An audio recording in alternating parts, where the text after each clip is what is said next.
कर दो, नीचे होते हुए जाना और वो कर देना, ठीक है। हिमांशु को भेज देना, बोल देना कि यूट्यूब पे डाल देगा।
Yes, good afternoon everyone. Good afternoon to all my students.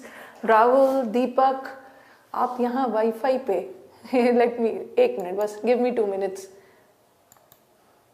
हाँ, good afternoon to all my students. Ashi, Mangesh, Sameer, सबको very very good afternoon.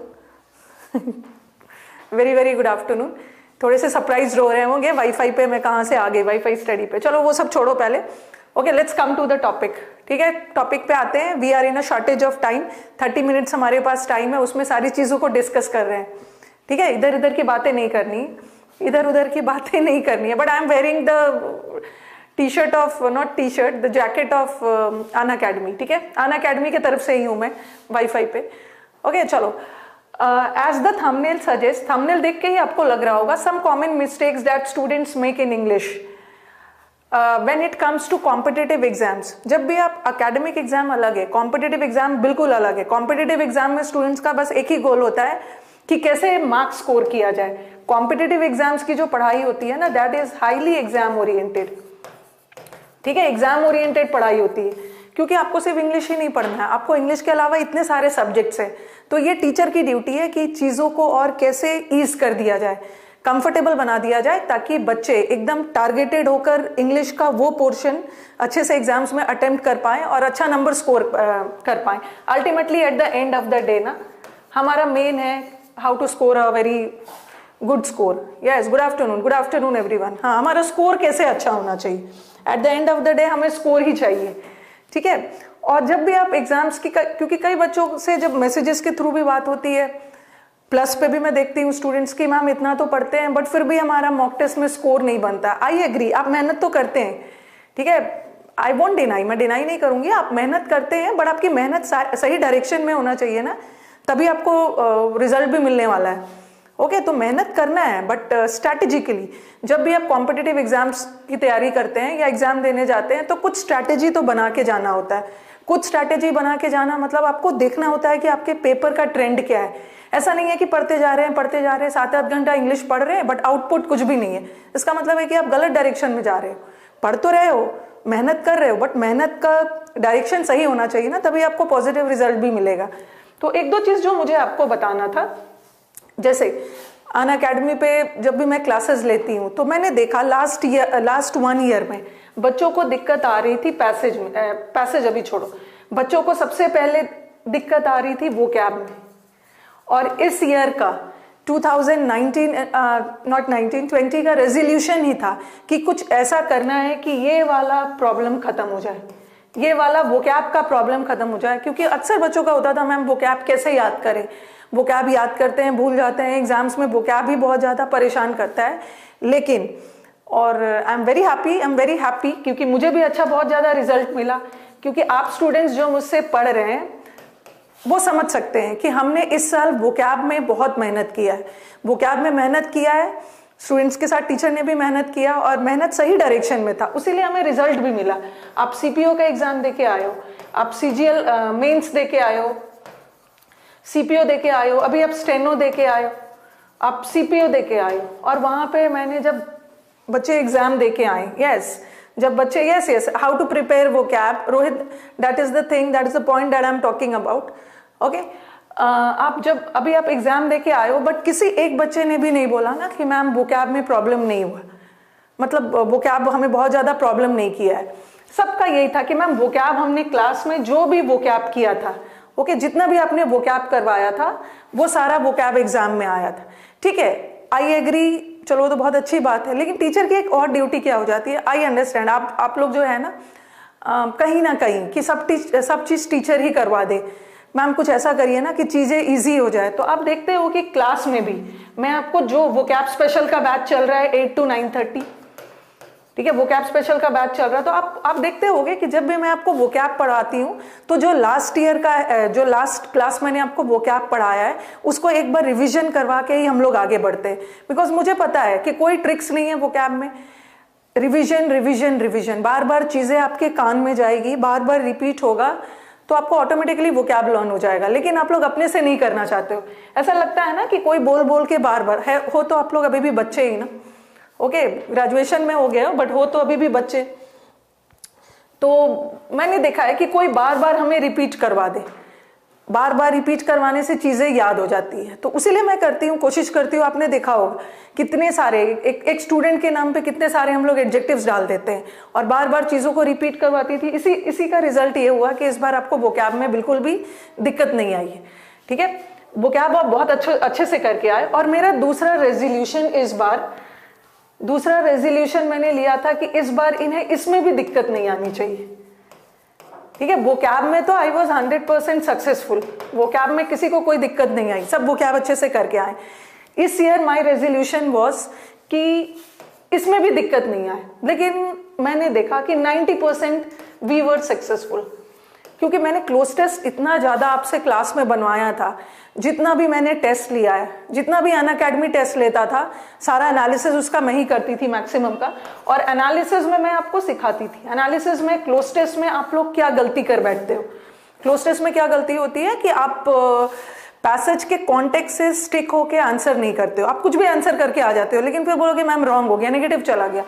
Because cloze test का मैंने आपको बताया है, क्लोज टेस्ट सॉल्व करने का ट्रिक्स तो वर्ड यूज नहीं करूंगी मैं, क्लोज टेस्ट सॉल्व करने का तरीका क्या होता है, पहले क्लोज टेस्ट को पढ़ लेना है, वहीं पे आप ज्यादा नंबर लूज कर जाते हो। देखो प्री की अगर मैं बात करूं तो प्री में ना कोई बहुत मुश्किल बात नहीं है, प्री में 45+ लाना इंग्लिश में, it's not a big deal, कोई बहुत बड़ी बात नहीं है, बहुत सारे बच्चे ले लेते हैं। लेकिन सिलेक्शन आपका मेन पेपर का मेंस में ही होता है। ठीक है, प्री में बहुत अच्छा स्कोर लाना है, प्री में तो अच्छा स्कोर लाना है, क्योंकि लास्ट में तो सारे मार्क्स एड अप ही होंगे, लेकिन असली सिलेक्शन तो मेंस की है। मेंस में जो बच्चा बाजी मार गया वो सिलेक्शन में के साथ साथ एक अच्छा पोस्ट भी ले जाएगा। तो प्री कोई बहुत बड़ा इशू नहीं है, प्री में सब नंबर ले आते हैं। The main issue is what, the main issue is mains. Mains में जो चीज आप इग्नोर करते हो ना, और हम टीचर्स भी क्या करते हैं कि क्लास में आपको बहुत ज्यादा ग्रामर पढ़ाते हैं, क्लास में आपको बहुत ज्यादा वोकैब पढ़ा देते हैं, और कहीं ना कहीं जितनी प्रैक्टिस पैसेज की और क्लोज टेस्ट की होनी चाहिए उतना नहीं हो पाता। एक बार आप मुझे कमेंट बॉक्स में कमेंट करके बताओगे, बताइए। आप यहाँ आई, अच्छा लगा ले लिया आपका नाम। एक बार मुझे कमेंट बॉक्स में बताइए, हैप्पी बर्थडे आदित्य, कि क्या जितना पैसेज और क्लोज टेस्ट की प्रैक्टिस होनी चाहिए आप लोग करते हो? एक बार कमेंट बॉक्स में मुझे बताओ, हाँ कमेंट करके बताइए।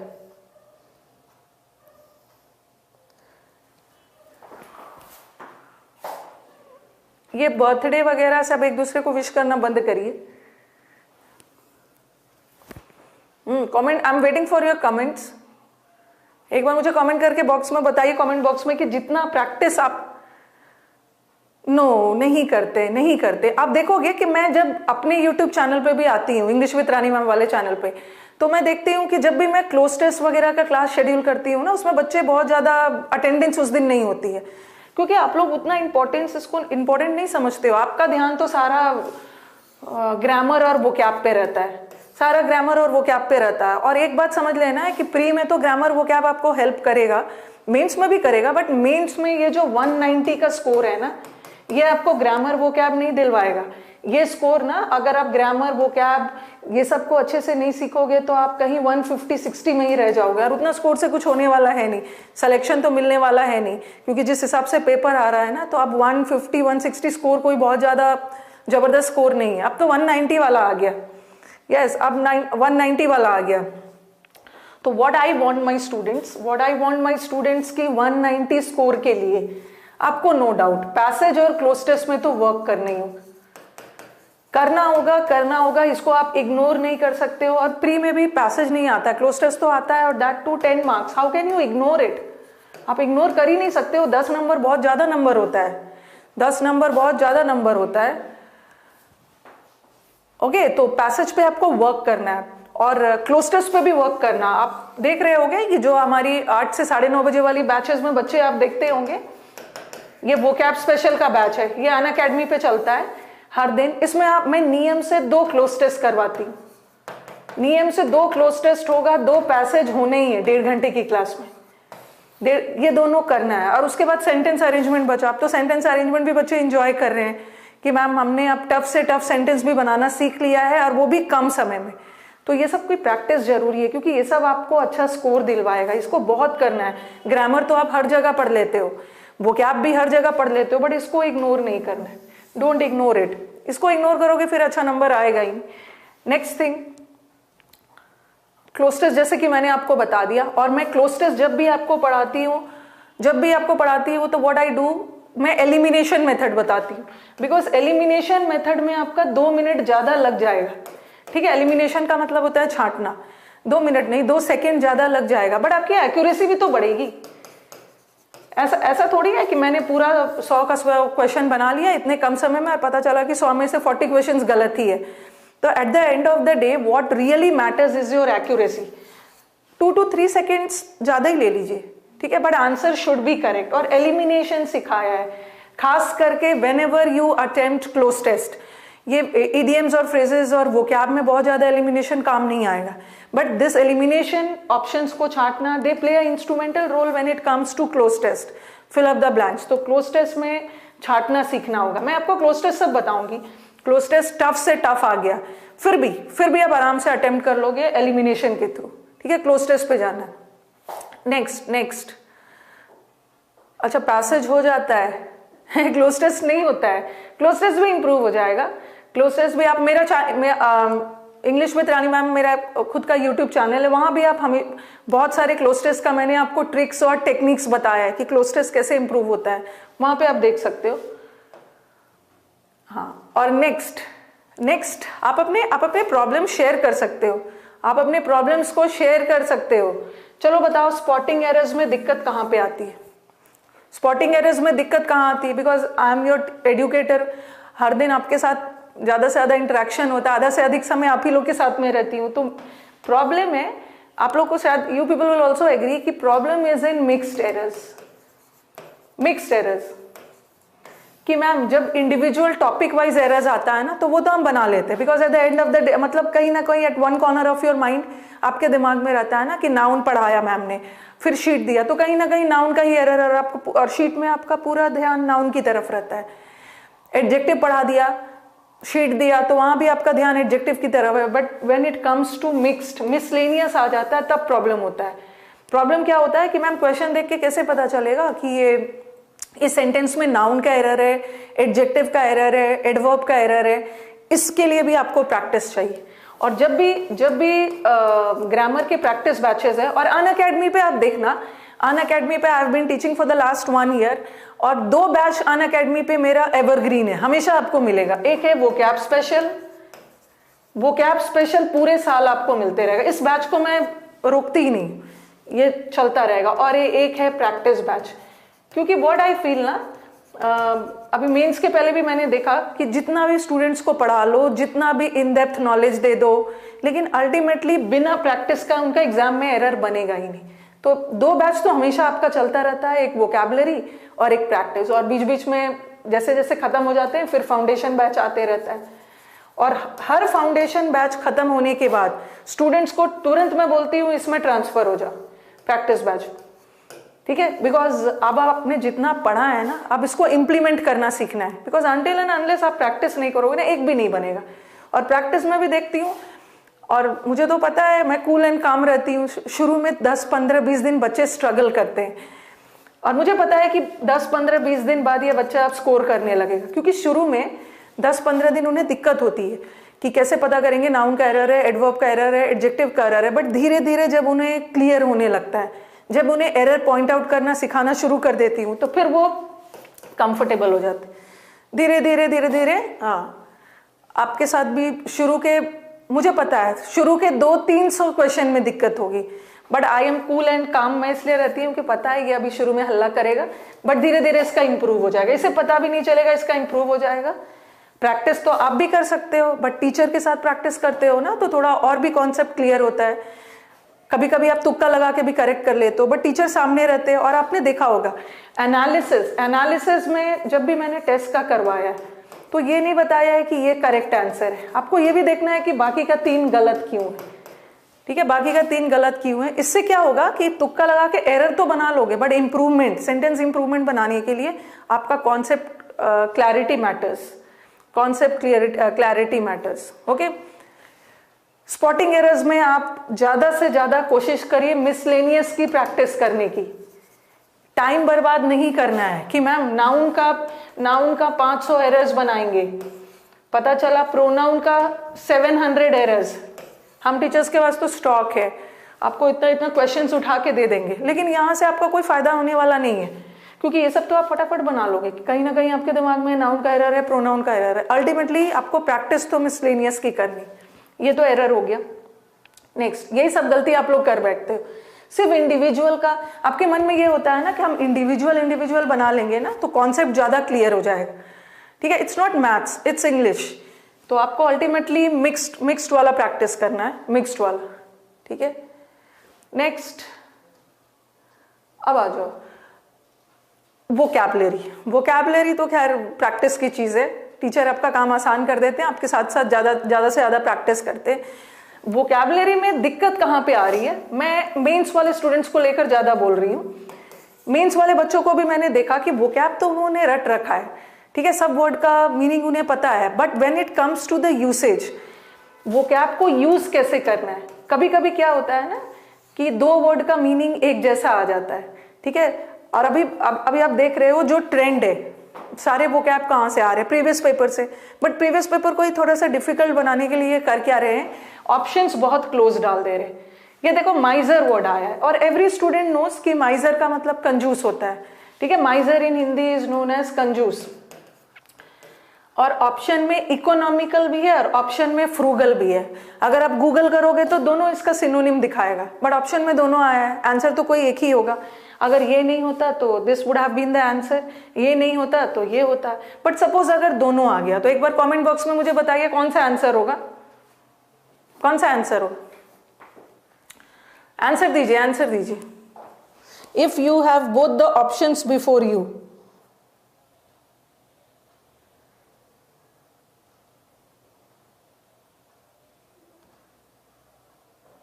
शुरू के लिए फाउंडेशन बैचेस है। हाँ, आंसर दीजिए। Be a active participant. अगर आपके पास दोनों आ गया, ठीक है, अगर दोनों ऑप्शन आ गया, दानिश बोल रहे हैं फ्रूगल होगा। शुरू कहां से सीखे, शुरू के लिए तो फाउंडेशन बैच चाहिए। फ्रूगल भी है और इकोनॉमिकल भी है। आंसर बताइए। समीर, देखो यहां पे स्टूडेंट्स कंफ्यूज हो रहे हैं, कुछ ए बोल रहे हैं, कुछ बी बोल रहे हैं। ऑप्शंस देखो, अपने ऑप्शंस देखो। माइजर इज कंजूस और economical is very careful.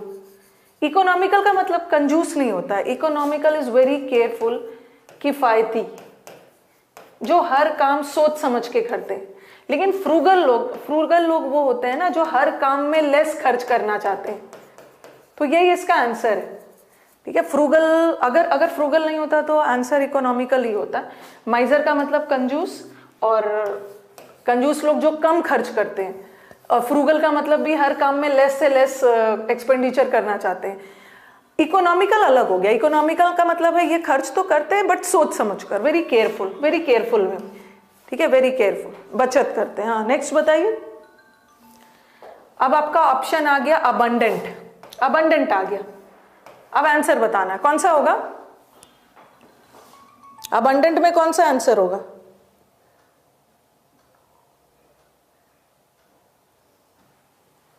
Abundant, abundant plentiful भी है और सफिशिएंट भी है। गूगल करोगे दोनों दिखाएगा, दोनों दिखाएगा। अगर ये नहीं होता तो इसको करते, अगर ये नहीं होता तो इसको करते। But if you have both the options before you, which will you opt for?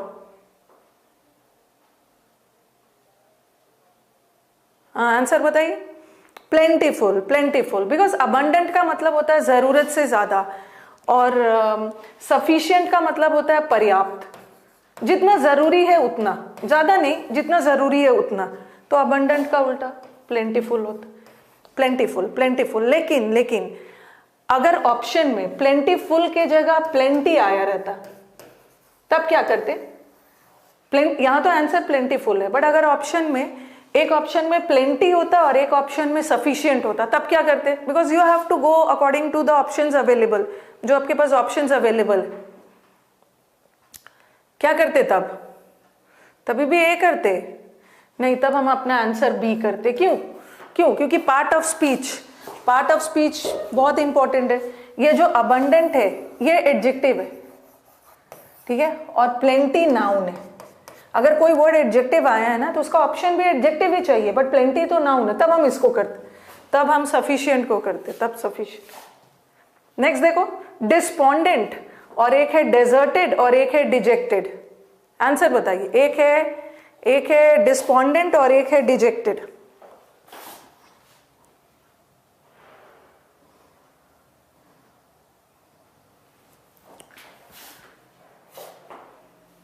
Answer बताना, आंसर बताना। Despondent, what should be the answer? On both of them are adjectives, ये भी एडजेक्टिव है, वर्ब का third form past participle adjective है, दोनों adjective है। तो आंसर बताओ, आंसर बताओ।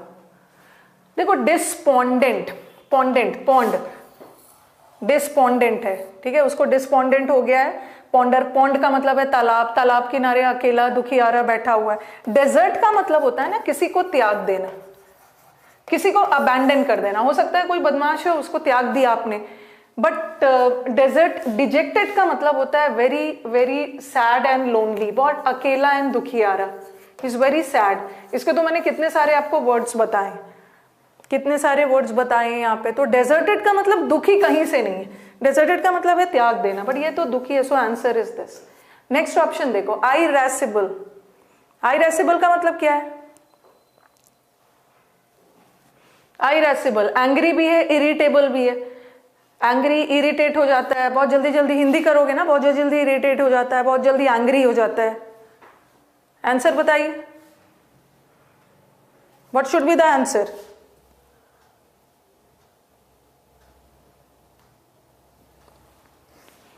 आइरेसिबल का एंग्री भी है, और दोनों एडजेक्टिव है।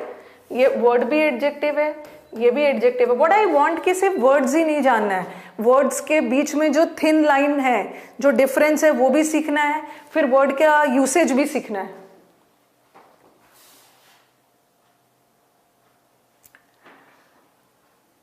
कुछ एंग्री भी बोल रहे हैं, कुछ आइरेसिबल भी बोल रहे हैं। सी एंग्री का मतलब होता है वेरी होस्टाइल, बहुत ज्यादा डिसलाइक करना, और इरिटेबल का मतलब है ना जिसको आसानी से इरिटेट किया जा सके, जिसको आसानी से अनोय, ठीक है, चिड़चिड़ाया जा सके, जिसको आसानी से इरिटेट किया जा सके, जिसको आसानी से उकसाया जा सके, ठीक है। Irritate, irritate is momentary. बहुत सारे बच्चों का आंसर एंग्री आ रहा है। अगर एंग्री, देखो ये एग्जाम का आया हुआ क्वेश्चन है, ठीक है, एग्जाम का आया हुआ क्वेश्चन है, एंग्री हो जाना, आइरेसिबल एंग्री। मैक्सिमम बच्चों का, Vineet is, Anuradha is giving B, सारे बच्चों का आंसर एंग्री आ रहा है, बट एंग्री आंसर नहीं है, इरिटेबल। अगर इरिटेबल नहीं होता तो आप एंग्री करते, अगर एंग्री नहीं होता तो इरिटेबल करते। But if you have both the options, irritate किसी को प्रोवोक करना, किसी को एंग्री तो अलग हो गया, बहुत ज्यादा गुस्सा, बहुत ज्यादा एंग्री हो जाना, होस्टाइल हो जाना, वायलेंट हो जाना, हिंसक। इरिटेट मतलब किसी को अनॉय करना, चिड़चिड़ाना। तो आइरेसिबल लोग वो होते हैं ना जिसको आसानी से अनॉय किया जा सके, जिसको आसानी से इरिटेट किया जा सके। ठीक है, आंसर इज दिस। नेक्स्ट देखो, क्राफ्टी। क्राफ्टी है और क्लेवर भी है, कनिंग भी है। अगर इसका क्लेवर नहीं रहता तो आप कनिंग करते, अगर कनिंग नहीं रहता तो आप क्लेवर करते। बट दोनों ऑप्शन आपके सामने है, तो you have to go for single. कोई एक ही को चुनना है आपको। आंसर बताना। अभी हाँ, मैं आपका कमेंट्स पढ़ रही हूं, मैं लास्ट में डिस्कस करूंगी क्योंकि क्लास के बीच में कोई इधर उधर की बातें नहीं। आंसर बताइए, आंसर बताइए। I want your answers. Crafty, clever. Clever has a positive connotation. Clever होना अच्छी बात है। Clever का मतलब होता है बहुत चालाक होना। ठीक है, clever is very smart, बहुत astute, ठीक है, बहुत स्किलफुल भी होता है, बहुत स्किलफुल, बहुत एक्सपर्टीज। क्लेवर होना अच्छी बात है। बट कनिंग का मतलब होता है शातिर। ये जो शातिर लोग होते हैं ना, शातिर का मतलब क्या, this people are very selfish, दूसरे को बेवकूफ बना बना के फायदा उठाते हैं। इसको हम बोलते हैं ना, ये लोमड़ी की तरह चालाक है, जिसको हम वल्पाइन भी बोलते हैं। कहानी बना बना के दूसरे को बेवकूफ बनाना, जिसको हम बोलते हैं आर्टफुल लोग है।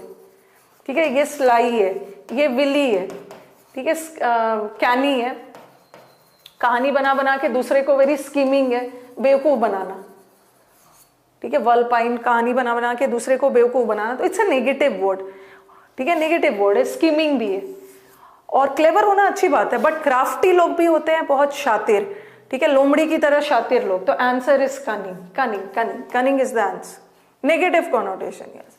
नेक्स्ट देखो, बेनेवोलेंट। बेनेवोलेंट में कई बार देखा है आपके प्रीवियस पेपर में, कई बार ऑप्शन में काइंड भी रहता है, कई बार ऑप्शन में हेल्पफुल भी रहता है। ठीक है, अगर हेल्पफुल नहीं है तो काइंड करोगे, काइंड नहीं है तो हेल्पफुल करोगे। बट अगर दोनों ऑप्शन आ गया, दोनों ऑप्शन आ गया, कौन सा? If you have both the options before you ना, तो you have to go for the most appropriate. Most appropriate कौन सा है? बेनेवोलेंट। बेनेवोलेंट, बेनी का मतलब है गुड। आंसर बताना है।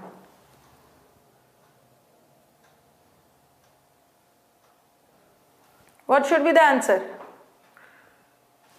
बेनेवोलेंट। बेनेवोलेंट लोग कौन होते हैं? Benevolent people are the people who are very kind and polite. ठीक है, बहुत दयालु, वेरी ह्यूमेन।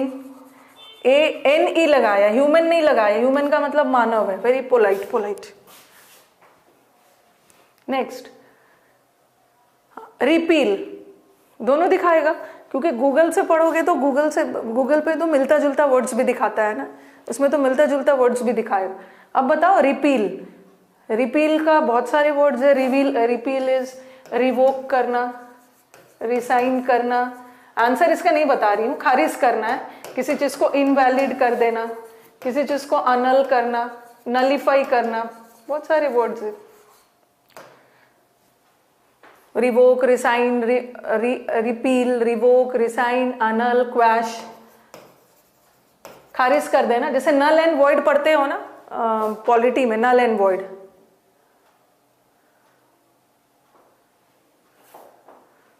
क्या लिख दिया? सुबह खीर बनती है, शाम को पनीर बनती है, और आप जैसा टीचर किस्मत वाले की तकदीर बनाती है। Oh my God. चलो, thank you for the compliment. But teacher पढ़ाते तो सबको है, बट निकालता तो एग्जाम्स उसमें से कुछ ही है ना। तो मैंने आपको कई बार बोलती हूँ, मैं सिर्फ 30% क्रेडिट लूंगी, बट सारा क्रेडिट 70% क्रेडिट तो आप ही लोग का है, क्योंकि पढ़ाते तो टीचर सबको सेम है, बट उसी में से जो 70% मेहनत करता है एग्जाम वही निकालता है। हाँ, कैंसिल भी है, रिजेक्ट भी है। जैसे मैंने आपको रिजेक्ट कर दिया, ठीक है, किसी ने रिजेक्ट कर दिया है कि डिसमिस कर दिया, रिजेक्ट कर दिया, ठीक है, अब आपकी रिजेक्शन हो गई, अब आप ज्वाइन नहीं कर सकते हो। ठीक है, और कैंसिल करना ना, कैंसिल करना हो सकता है किसी को आप टेम्परेरीली रिजेक्ट कर रहे हो, ठीक है, किसी पोस्ट से उसको रिजेक्ट कर रहे हो और किसी दूसरे को उस पोस्ट पे ला रहे हो। लेकिन कैंसिल करना मतलब ना, जैसे किसी पोस्ट को कैंसिल कर दिया, किसी पोस्ट को कैंसिल कर दिया मतलब उस पोस्ट पे अब अपॉइंटमेंट, अब बहाली होगी ही नहीं, एकदम इनवैलिड कर दिया। तो रिपील का अगर दोनों आ गया तो कैंसिल करना, रिपील मतलब वो पूरी तरह से इनवैलिड कर दिया, अब उस पर कुछ हो ही नहीं सकता है। रिजेक्ट नहीं होगा, रिजेक्ट नहीं होगा, रिपील होगा, रिपील का मतलब कैंसिल होगा, कैंसिल। देखो यही सब छोटी छोटी चीजें हैं ना जहां पे आप गलती कर देते हो। अगर ये नहीं होता ना तो आप इसको करते, लेकिन दोनों आ गया। कैंसिल कर दिया मैंने, उस पोस्ट को कैंसिल कर दिया, खारिज कर दिया कि अब उसमें अपॉइंटमेंट होगा ही नहीं। बट रिजेक्ट किया मतलब पोस्ट को रिजेक्ट नहीं किया, उस व्यक्ति को रिजेक्ट किया, उसके जगह किसी दूसरे का अपॉइंटमेंट होगा। एक तो मैंने आपको सिनोनिम्स एंटोनिम्स बताया।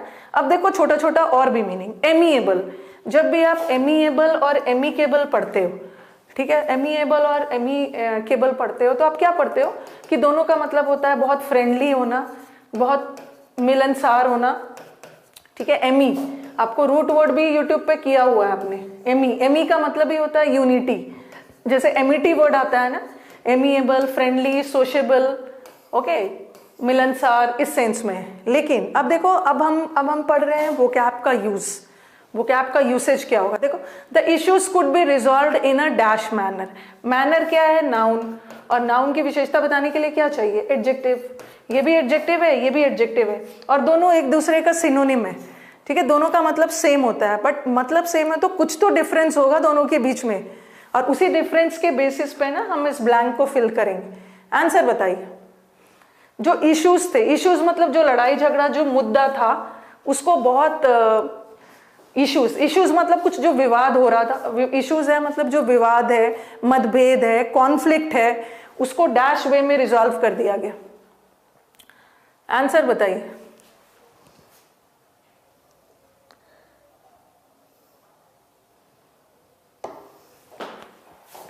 दोनों एडजेक्टिव है। हमें पार्ट ऑफ स्पीच से ऐसा कोई फायदा मिल नहीं रहा है, क्योंकि यहाँ पे एडजेक्टिव चाहिए, दोनों एडजेक्टिव, और यहाँ पे गलती से ना एन आना चाहिए था, एन आ गया, एन आना चाहिए था। आंसर बताओ, आंसर बताओ। दोनों एक दूसरे का सिनोनिम है। देखो ये जो एमिएबल है ना, ये किस सेंस में जाता है? ये फ्रेंडलीनेस, मिलनसार, बहुत पोलाइट, ठीक है, फ्रेंडलीनेस के सेंस में जाता है, फ्रेंडली, बहुत मिलनसार होना, बहुत फ्रेंडली होना। और एमिकेबल का मतलब होता है ना, मिलनसार से ज्यादा इसका मतलब होता है वेरी पीसफुल, शांतिपूर्वक। एमिकेबल मतलब कोई भी चीज को बहुत शांतिपूर्वक कर लिया गया, और ये तो मिलनसार के सेंस में। अब बताओ कौन सा आंसर होगा? बिकॉज आप स्टूडेंट्स को English very beautiful language, very beautiful, very vast, you have to know vocab also, you have to know the usage of vocab also. usage of vocab आपको fill up the blanks और close test में जब similar option आ जाएगा ना, वहां पे help करेगा।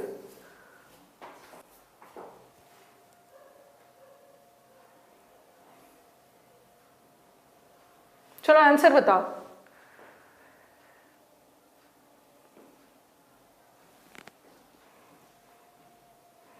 B, B yes, B is the correct answer. जो भी मुद्दे थे ना, उसको बहुत शांतिपूर्वक उसका रिजल्ट निकाल लिया गया, सॉल्व कर दिया गया। चलो ये सब बहुत ज्यादा आपका टाइम ले लिया मैंने, एक और करती हूं उसके बाद, क्योंकि मेरी शॉर्टेज ऑफ टाइम है, 1 बजे से क्लास भी है। आंसर बताइए। His success is worthy of dash. उसका सक्सेस, देखो एम्यूलेट का मतलब भी होता है नकल करना, कॉपी करने का मतलब भी है नकल करना, इमिटेट का मतलब भी है नकल करना, एप का मतलब, एप जानते हो ना, एप, बंदर, चिंपैंजी एप नकल करते हैं, सबका मतलब होता है नकल करना, नकल करना। ये भी सिमुलेशन का मतलब भी है नकल करना। उसका सक्सेस ऐसा है जिसको कॉपी किया जा सकता है, सबका मतलब सेम है, बट कुछ तो डिफरेंस होगा ना।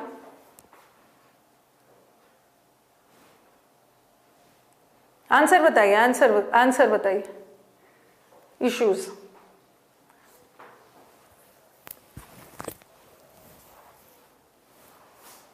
सेशंस अच्छे लग रहे हैं तो लाइक कर देना, because this is the first time that I am coming on this was, ये जो क्लास है ये प्लान किया गया है, स्केड्यूल किया गया है अनअकैडमी के थ्रू। आंसर बताओ। कॉपिंग, सिमुलेशन नहीं। सिमुलेशन का मतलब है ना किसी का एकदम रेप्लिका बना देना, हूबहू नकल करके उसका एक फॉल्स बना देना, कोई भी चीज नकली, हूबहू कोई नकली बना देना। कॉपी करना भी किसी को बहुत पॉजिटिव वर्ड नहीं है, बट एम्यूलेशन का मतलब क्या होता है ना, कोई भी किसी ने भी बहुत अच्छा प्रदर्शन किया और जिसको हम फॉलो कर सकते हैं, तो एम्यूलेशन का मतलब होता है कोई भी चीज अच्छा है, ठीक है, किसी का गलत चीज भी कॉपी कर सकते हो। सिमुलेशन का मतलब है हूबहू बना के फॉल्स कर देना, नकली किसी चीज का नकली डुप्लीकेट बना देना। But emulation is a highly positive है, उसका सक्सेस, उसने इतनी सफलता पाई है कि उसके सक्सेस को हम अपने लाइफ में अनुसरण कर सकते हैं, उसका फॉलो कर सकते हैं। तो answer is emulation. Emulation is a highly positive word.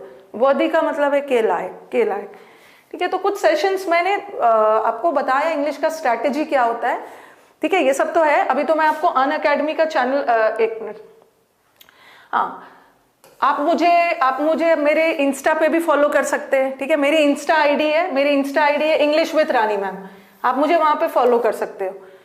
ये मेरा टेलीग्राम चैनल है, ठीक है, this is my Telegram channel English with Rani ma'am UC live. इस चैनल के नाम पे ना, इस टेलीग्राम चैनल पे करीब 7-8 नकली फेक चैनल बने हुए हैं, तो आप फेक वाले पे मत जाना, आप देख लेना। इसमें यूसी लाइव नहीं डाला था, मैंने डाल दिया। यू कैन फॉलो मी मेरे टेलीग्राम चैनल पे, that is English with Rani ma'am UC live, देख लेना। और वहां पे 15,000 से करीब 16,000 सब्सक्राइबर्स है, वही वाला चैनल फॉलो करना। क्योंकि बहुत सारे, क्योंकि मैं हर दिन 9:30 बजे रात में इस चैनल पे क्विज आता है, ठीक है, वीक के पूरे 7 डेज क्विज आता है। और स्टूडेंट्स का कहना था कि मैम क्विज के जितने क्वेश्चंस थे ना, उसमें से 7-8 क्वेश्चन तो डायरेक्टली वही वाले क्वेश्चंस आ गए एग्जाम में। तो आई वांट कि आप इस टेलीग्राम चैनल से जरूर जुड़े, इंग्लिश विद रानी मैम, और देख लेना, नकली वाले से नहीं जुड़ना है, जिसमें 15,000 16,000 करीब सब्सक्राइबर्स है, उससे जुड़ना है। और जहां आपको क्विज नहीं मिल रहा है, इसका मतलब आप नकली चैनल पे। आप मेरा यूट्यूब चैनल भी फॉलो कर सकते हो, ठीक है, मेरा यूट्यूब चैनल है इंग्लिश विद रानी मैम, वहां पे बहुत सारे वीडियोस है, ओके। जो बच्चे क्लासरूम तक नहीं पहुंच पा रहे हैं ना, वो इस चैनल को देख सकते हैं। मुझे लग रहा है 700-800 वीडियोस है, वो भी देख सकते हो। इंस्टा पे भी आप मुझे फॉलो कर सकते हो। अब मैं आपको अनअकैडमी के बैचेस के बारे में बता देती हूँ।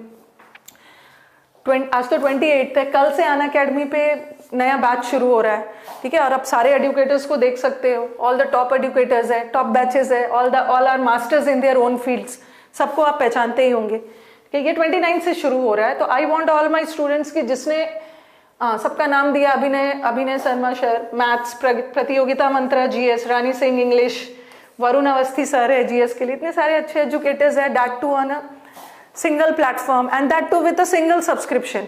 अलग अलग इनके बैचेस के लिए आपको सब्सक्रिप्शन नहीं लेना। अंकित अवस्थी सर, कृति सिंह, भुनीत सर, सब टीचर्स को आप जानते हो। तो फटाफट अगर आपने मन बनाया है तो बैच ले लीजिए। चैलेंजेस बैच भी है CGL एंड CHSL के लिए, 29 से स्टार्ट हो रहा है। So many batches you have, full syllabus है, you will have the PDF, और कंटेंट तो आपको इतना ज़्यादा मिलने वाला है मेरी तरफ से, तो आपको बहुत कंटेंट मिलेगा। एंड होपफुली बाकी सारे टीचर्स भी उतने ही कंटेंट देते हैं, क्योंकि बच्चे थक जाते हैं कि कहाँ से इतना कंटेंट लेके आते हो मैं, क्योंकि प्रैक्टिस से ही अल्टीमेटली आपका स्कोर बढ़ने वाला है, ठीक है। ये सब वाईफाई सफलता बैच, देखो वाईफाई का एक सफलता बैच है, यहाँ पे आपको सारे टॉप एडुकेटर्स दिख रहे हैं। ये तो आप ही का प्लेटफॉर्म है वाईफाई, तो सारे टीचर्स को आप पहचानते ही होंगे, हाँ। एंड और भी देखो, और भी बहुत सारे बैचेस है आपके। एक तो IB, अभी कोई स्टूडेंट IB के बारे में पूछ रहे थे। IB इंग्लिश इज इंग्लिश, ठीक है, सब जगह वही है, बस only the level of question varies, level very करता है। एक इंटेलिजेंस ब्यूरो का बैच है 2020 का, एक MTS का बैच शुरू हो रहा है, ठीक है, और एक आपका एग्जाम क्रैकर बैच है। सो मेनी बैचेस है, एंड सारे स्टार्ट्स फ्रॉम 29 से स्टार्ट हो रहा है। And before I end the session, all set, let's crack. Before I end the session एक चीज और बता दूं, as you students are aware कि प्राइस हाइक होने वाला, फी हाइक होने वाला है 31 दिसंबर से। अब आपके पास 3 दिन बचा है, मंडे, ट्यूसडे, वेडनेसडे, ठीक है, मंडे, ट्यूसडे, वेडनेसडे बचा है, थर्सडे से प्राइस बढ़ जाएगा। तो अगर आपने अनअकैडमी पे एडमिशन लेने का मन बनाया है तो 31 से पहले ले लो, 31 से पहले ले लो। आई अश्योर यू, अभी तक किसी स्टूडेंट्स का कोई कंप्लेन नहीं आया है कि मैम हम तो यहाँ एडमिशन लेके फंस गए, क्योंकि आपके पास बहुत, फंसोगे कैसे आप, आपके पास बहुत सारे ऑप्शंस है। अगर आपके पास एक टीचर का मैथ समझ में नहीं आ रहा है तो आपके पास दूसरे टीचर का ऑप्शन है, जो टीचर का सबसे अच्छा समझ में आ गया वो आपके लिए बेस्ट है। सपोज आपको मेरी इंग्लिश नहीं समझ में आ रही है, आप दूसरे टीचर को भी ज्वाइन कर सकते हो। तो ultimately at the end of the day आप सही जगह पे अपने पैसे इन्वेस्ट कर रहे हो, और एजुकेशन पे पैसे इन्वेस्ट करना कभी भी वेस्ट नहीं होता है। और यहाँ तो आपके पास इतने सारे टीचर्स हैं, अब इतने सारे टीचर्स हैं इसका मतलब ये नहीं है ना कि सबका क्लास बैठ बैठ के देखते रहो। एक ही टीचर एग्जाम निकलवाएंगे, एक ही टीचर आपका एग्जाम निकलवाएंगे, अपने मनपसंद जीएस मैथ सब टीचर का, आप अपना रीजनिंग मनपसंद टीचर का बैच ज्वाइन करो और एग्जाम आप क्रैक करिए। क्योंकि हम टीचर्स का भी अल्टीमेटली गोल क्या है, आपका एग्जाम निकालना, आपका रिजल्ट दैट मैटर्स। ठीक है, एडमिशन लेने के लिए आप मेरा कोड यूज कर सकते हैं, दिस इज रानी 10 RANI 10, ठीक है, विदाउट स्पेस। ये कोड आप यूज करिए और कोशिश करिए कि सब्सक्रिप्शन 2 साल का लीजिए। वैसे 1 ईयर का भी ले सकते हो, क्योंकि कुछ स्टूडेंट्स के दिमाग में ये आएगा कि मैम जब कोर्स 9 मंथ्स का होता है तो 2 साल का सब्सक्रिप्शन क्यों। 2 साल जनरली उन बच्चों के लिए बोल दिया जाता है ना जिनका अभी ग्रेजुएशन नहीं हुआ या जो ग्रेजुएशन के लास्ट ईयर में है। थोड़ा तो टाइम लगता है, एग्जाम्स वगैरह पोस्टपोन होता है, उसमें भी टाइम निकल जाता है। तो 1 ईयर तो बेस्ट है ही। जब 9 मंथ्स का सिलेबस होता है, फिर आपको प्रैक्टिस चाहिए, तो पूरा SSC 1 ईयर का प्रोग्राम तो है ही, बट 2 ईयर का मैक्सिमम बच्चे आप इसलिए ले रहे हैं क्योंकि यहाँ पे स्टूडेंट्स आपको खुद बताएंगे कि 2 ईयर इसलिए ले रहे हैं क्योंकि उनका कहना होता है कि मैम 700 2 साल और 1 साल में सिर्फ 700-800 का डिफरेंस है, और 700-800 का डिफरेंस है बट वैलिडिटी तो डबल है ना। ठीक है, वैलिडिटी डबल है, 24 मंथ्स का, तो सबसे फिजिबल 2 ईयर होता है। वो देख लो, आप देख लो आपको क्या चाहिए, ऐसा कोई कंपल्शन है नहीं। कितना प्राइस बढ़ेगा वो तो मुझे बहुत ज़्यादा आइडिया नहीं है कितना बढ़ेगा, बट बढ़ रहा है 31 से। तो आपके पास 3 दिन टाइम है, फटाफट एडमिशन ले लीजिए, 28, 29, 30। ओके, कुछ पूछना है तो आप पूछ सकते हो, कुछ पूछना है तो पूछ सकते हो, ताकि मैं सेशन को एंड करूं। ठीक है, अभी अनअकैडमी पे देखो, अनअकैडमी पे बता दूं जो बैचेस चल रहे हैं। एक तो मेरा क्लासिक बैच चल रहा है, इसका नाम है क्लासिक बैच। इसका पार्ट 1 है, पार्ट 2 है, पार्ट 3 है, पार्ट 4 है, पार्ट 5। ये चल रहा है 8:30 से, सॉरी, ये चल रहा है 3:30 से 5:30, 2 घंटे का बैच। ठीक है, ये 2 घंटे का बैच है। और ये जो क्लासिक बैच है that is pre plus mains, foundation mains की ही तैयारी करनी है, प्री तो अपने आप निकल जाएगा। ये एक बैच हो गया। दूसरा बैच जो चल रहा है वोकैब स्पेशल। वोकैब स्पेशल में सिर्फ सिनोनिम्स एंटोनिम्स नहीं होता है, वो हफ्ते के 5 दिन चलता है। मेरे साथ आप वीक में करीब 10 क्लोज टेस्ट तो बनाते ही हो।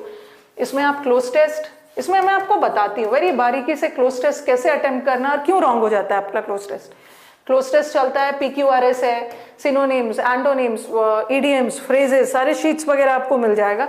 और कोई बुक खरीदने की जरूरत नहीं है। जो स्टूडेंट्स मुझसे पढ़ रहे हैं मैं उन्हें बोली भी हूँ, आपको इतना ज्यादा कंटेंट मिलेगा PDF के through, you don't require any book, neither for grammar and nor for vocab. Book की जरूरत नहीं है। एक तो ये हो गया।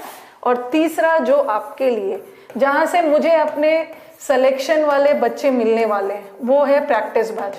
टीचर को अपने सिलेक्शन देने वाले बच्चे यहीं से मिलते हैं, उन्हें पता चल जाता है कौन बच्चा सिलेक्शन लेने वाला है। प्रैक्टिस बैच तो जो स्टूडेंट्स कहीं और भी पढ़ चुके हैं उन्हें फिर से कोर्स पढ़ने की जरूरत नहीं है, वो प्रैक्टिस बैच में आ सकते हैं। ठीक है, प्रैक्टिस सारे PDFs मिलेंगे आपको, बुक्स की जरूरत नहीं। ठीक है, तो चलो अब सेशन को एंड करती हूँ। Let me and the session. Session को एंड किया जाए, और सेशंस अच्छे लग रहे हैं तो दोस्तों के बीच में शेयर कर देना। सारा इंफॉर्मेशन आपको बता दिया है। ठीक है, आप मेरा YouTube भी फॉलो कर सकते हो। चलो कुछ पूछना है तो पूछ सकते हो आप। बस एडमिशन के लिए आप ये कोड यूज कर लेना, रानी 10, आपका 10% डिस्काउंट हो जाएगा। अभी फीस बढ़ने के पहले 1 ईयर का 6000 दिखाएगा, बट अगर आप ये रानी 10 कोड यूज करते हो RANI 10 तो आपका 5400 फीस है। और 5400 में आपका सिर्फ इंग्लिश ही नहीं है, 5400 में you have courses of all the top educators. एक ही सब्सक्रिप्शन पे आपको सारा कोर्स मिल जाएगा। ठीक है, सारे जहाँ जो एक बार आपका अनअकैडमी पे सब्सक्रिप्शन ले लेते हो आप देख सकते हो। जिसको थोड़ी हड़बड़ी है वो मेरा रिकॉर्डेड बैच भी देख सकते हैं, जो मैंने पिछले 1 साल में जितने भी रिकॉर्डेड सेशंस हैं जिसका एग्जाम जैसे CDS CHSL अप्रैल में आप जल्दी भी देख सकते हो, अब लाइव भी देख सकते हो, और आने वाले 1 साल तक जितने बैचेस आएंगे डिस्क्रिप्टिव वगैरह सबको देख सकते हो। yes, if you are preparing then no need to waste time, because you people feel na as soon as the notification comes I'll take the admission, because the teacher will complete the batch on time, but after the completion of the batch my students they need 2 to 3 months for practice also.